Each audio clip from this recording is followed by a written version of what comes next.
ছড়া আছে, তাই তাই তাই মামা বাড়ি যাই। মামা বাড়ি খুব মজা, টিচার নেই, তাই আমার পরীক্ষা শেষ, আমরা চললাম মামার বাড়িতে। আজ বৃহস্পতিবার, সকাল সকাল রেডি হয়ে রওনা দিলাম মামা বাড়ির উদ্দেশ্যে। নমস্কার বন্ধুরা, আমি আরতি। আজ তোমাদের দেখাবো মামা বাড়ি গিয়ে মামা বাড়ি গ্রামের গল্প। আমরা মা ভবতারিণীকে প্রণাম জানিয়ে আমরা এগিয়ে চললাম বর্ধমানে মামার বাড়িতে। বর্ধমানেতে আমার গ্রামের বাড়ি।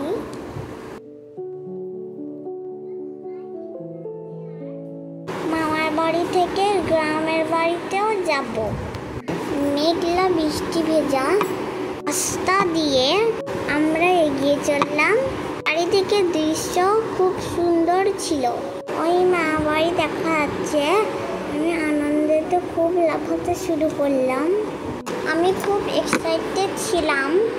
আমি গাড়ি থেকে নেমে দেখলাম দিদুন আমাকে নিতে আসছে। অনেকদিন পর মামা বাড়ি এসে আমার খুব আনন্দ হচ্ছিল। বর্ষাকাল, তাই হালকা হালকা বৃষ্টিও পড়ছিল। দিদুন আমাদেরকে দেখে খুব খুশি ছিল, তাই দিদুনের সঙ্গে আমি আগে মামা বাড়ি দৌড়ালাম। আমার বাড়িতে গিয়ে আমি চেয়ারের ওপর বসলাম। চেয়ারের ওপর বসে আমি দিদুনের সাথে গল্প শুরু করে দিলাম। দিদুন আমাদের জন্য শরবত, মিষ্টি খাবার নিয়ে এলো। মামা বাড়ি থেকে বৃষ্টি পড়া দেখছিলাম, চারিদিকটা কত সবুজ ছিল। মা বাড়িতে পাম্পের সাথে টিপা কলও রেখে দিয়েছে, তা পুরনো দিনের চিহ্ন। এবার দুপুরে খাওয়া দাওয়া করে দিদুনের সাথে গল্প করতে করতে ঘুমিয়ে পড়েছিলাম।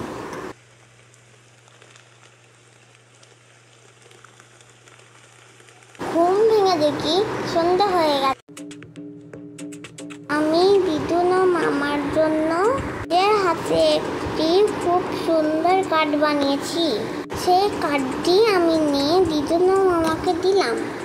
দিয়ে দিদুন ও মামার সাথে একটু ছবি তুললাম।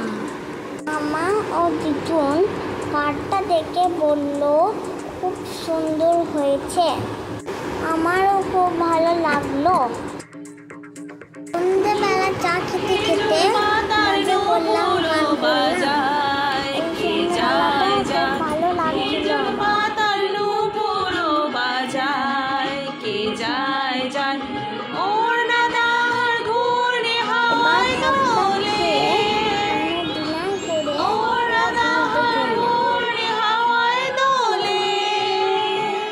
আমরা সকাল সকাল ঘুম থেকে উঠে আমরা মামা বাড়ির গ্রামটা একটু ঘুরে দেখতে চললাম।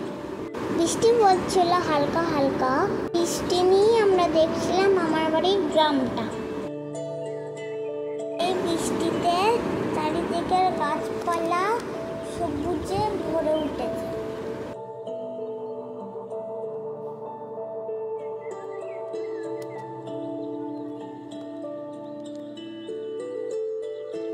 ঘুরতে ঘুরতে কয়েকটি ছাগলছানা দেখলাম। এই ছোট প্রাণীগুলোর সাথে কিছুটা সময় কাটালাম। মামা বাড়িতে একটা বহু পুরনো শিব ঠাকুরের মন্দির আছে। সেই মন্দিরে বাবা বাগেশ্বর প্রতিষ্ঠান করেন। এই মন্দিরটিতে এখন গঠনের কাজ চলছে। এই বাবা বাগেশ্বরের মন্দিরে চৈত্র মাসে বিরাট গাজন হয়। এই গাজন উপলক্ষে তাকে দর্শন করার জন্য অনেক লোক হাজির হয়। মায়ের ছোটবেলার গল্প শুনতে শুনতে মন্দিরের দিকে এগিয়ে চললাম।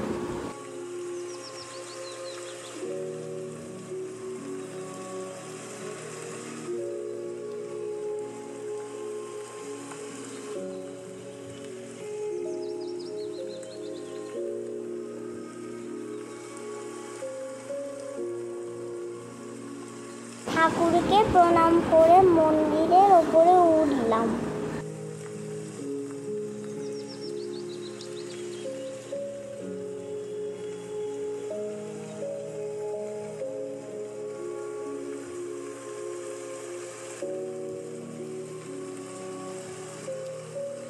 মন্দিরে উঠে আমার ভীষণ ভালো লাগছিল।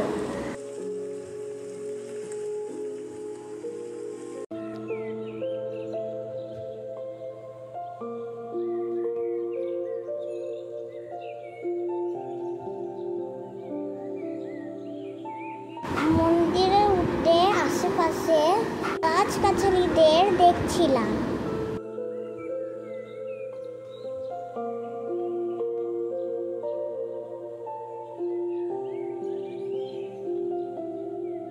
এই মন্দিরে প্রতিদিন পূজা আরতি হয়।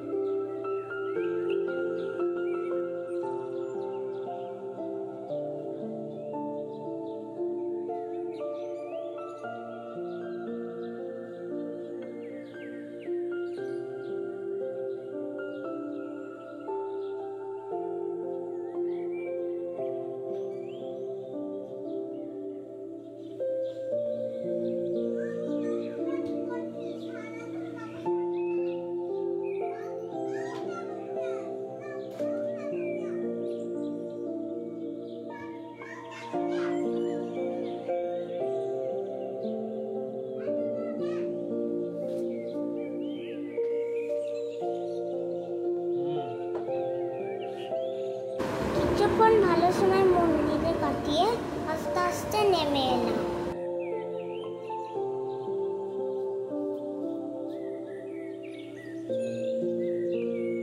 নামতে মা আরো কত গল্প শোনালো।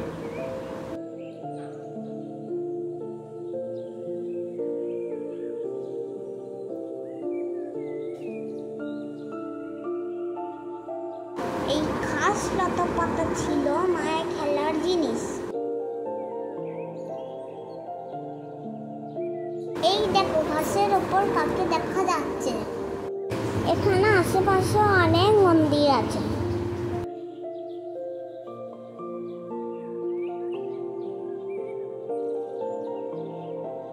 এইটা হলো মা রক্ষাকালীর মন্দির।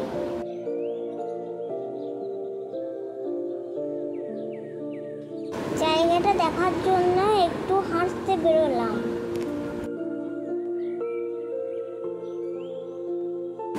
হাঁটতে হাঁটতে একটা জিনিস চোখে পড়লো। মা বলল ওটা নাকি গরুর গাড়ি ছিল। একটা পুরনো মাটির দোতলা বাড়ি দেখলাম।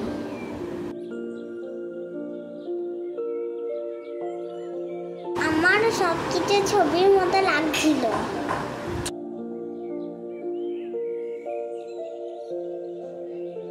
ওই দেখো তাল গাছ এক পায়ে দাঁড়িয়ে, গাছে কত তাল দেখা যাচ্ছে। তারপর এই জিনিসটা দেখে আমি একটু অবাক হলাম। বাবা বলল ওটা নাকি মড়াই, ওর মধ্যে ধান রাখা হয়। তাহলে এটা কি? এটা নাকি খড়ের পালুই, ভিতরে খড় জমানো আছে। তারপরে মা বাড়ির দুর্গা মন্দির দেখলাম। সেখানে দুর্গা ঠাকুর তৈরি হচ্ছে। মাটি দিয়ে দুর্গা ঠাকুর তৈরি আমি প্রথম দেখলাম।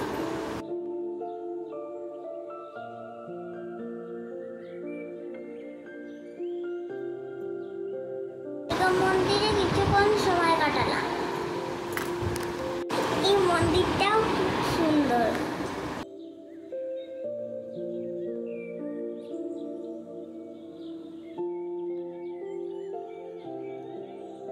হাঁটতে হাঁটতে চারিপাশটা ঘুরে দেখলাম।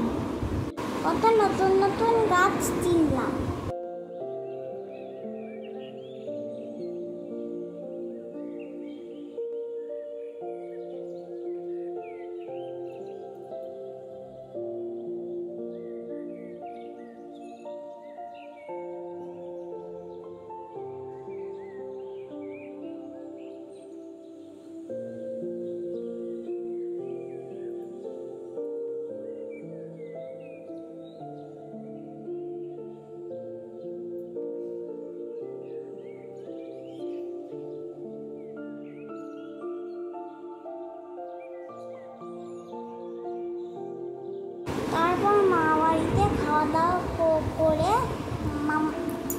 দিকে চললাম।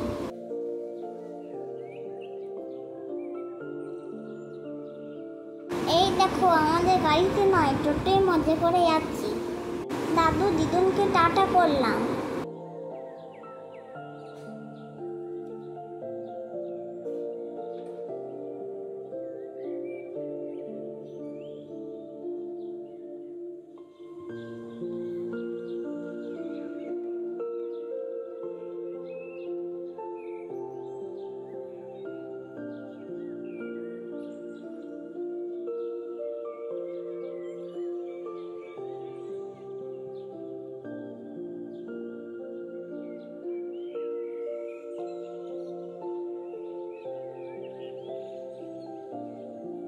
দেখো, আমাদের বাড়িতে এসে গেছি।